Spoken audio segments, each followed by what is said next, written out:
Hello everyone, it's Old Guardian here.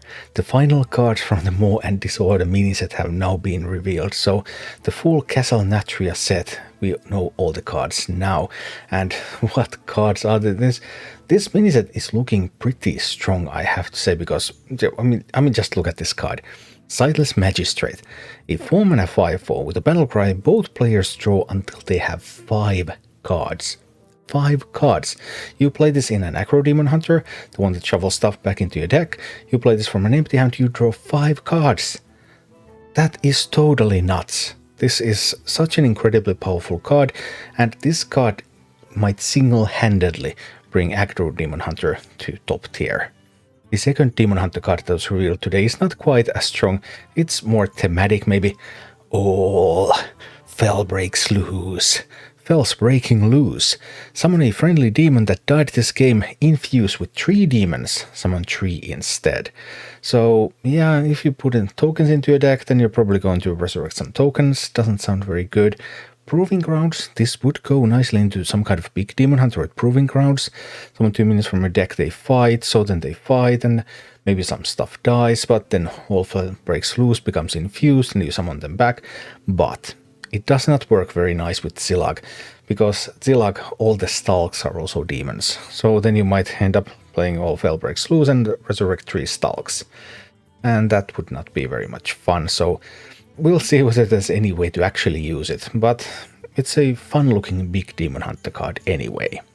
The final 2 Druid cards were also revealed, and among them Atoniat Maw, a 2-mana 1/3 with choose one, silence a minion or give a minion immune this turn. And I think this looks pretty sweet for Aggro Druid, because with Aggro Druid you kind of don't want to use Starfish, because you want to buff up your board and you don't want to silence your own board, but this gives you a body that can be buffed, it gives you a possibility to silence, it gives you a possibility to give immune so you can do some value trading. So yeah. Overall, I kind of like this.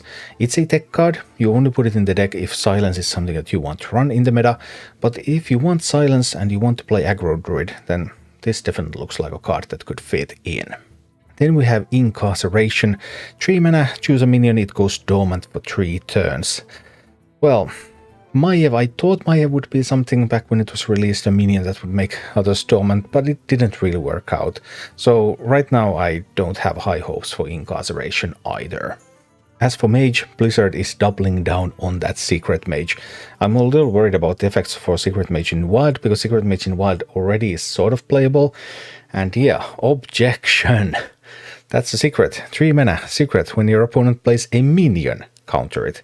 So you can have a counter spell and you can have objection, so you can counter all sorts of stuff. It's going to make it so painful to play around Mage secrets. And that's not all, because Secret Mage is also getting Contract Conjurer, a 6-mana 6/6, costs 3 less for each secret you control. So if you play an Anonymous Informant on turn 2 and you don't play a secret immediately, then on turn 3 you can play Secret for 0, Secret for 3, Contract Conjurer for 0. Yeah, Secret Mage just might be coming to a game near you.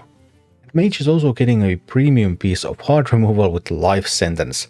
4 mana, remove a minion from the game. An effect that we all know from the Amazing Reno. So the minion is destroyed. Well, it's not really destroyed. It's removed from the game, so it doesn't go into the resurrect pool. It does not proc any death rattles. It's simply gone. Like it never existed in the first place. So they're printing quite a lot of this non-damage based hard removal, targeted hard removal in this set. That's really curious, but okay, that's something that many classes now have access to. So individual big minions not going to have a great time. And finally we got the last 2 Shaman cards. We got the Totem card and I was like, alright, one more Totem card that gives them attack, and Totem Shaman is a thing. We didn't get it. Nope, no more Totem Shaman support. Instead we get Framester. Battlecry, shuffle 3 framed cards into the opponent's deck. When drawn, they overload for 2. Okay, I can't really figure out what is the real use for this. I mean, sure, you get some overload for your opponent, but shuffling into the deck, there's a lot of deck to go through. It's not easy to actually draw those, so yeah, I just don't see it. And I'm not completely sure I see this one either. Torghast Custodian, 8 mana 6/10. Battlecry: for each enemy minion randomly gain Rush, Divine Shield or Wind Fury. So 3 enemy minions and it's Rush, Divine Shield, Wind Fury, 6/10 for 8 mana. No tribal tag, it's not an elemental or anything, so is it useful? I don't think it is. So yeah, Shaman didn't get much in this mini set. Anyway, those are all the mini set cards. There's some crazy stuff in this one, especially for stuff like Aggro Demon Hunter, for Secret Mage. I think quite a few new archetypes, or at least archetypes that are not top tier right now, will see rise in play when this mini set launches on Tuesday. Thank you for watching. Click like and subscribe if you enjoyed this, and a special thanks to all of my Patreon supporters, YouTube members and Twitch subscribers who make all of these videos possible.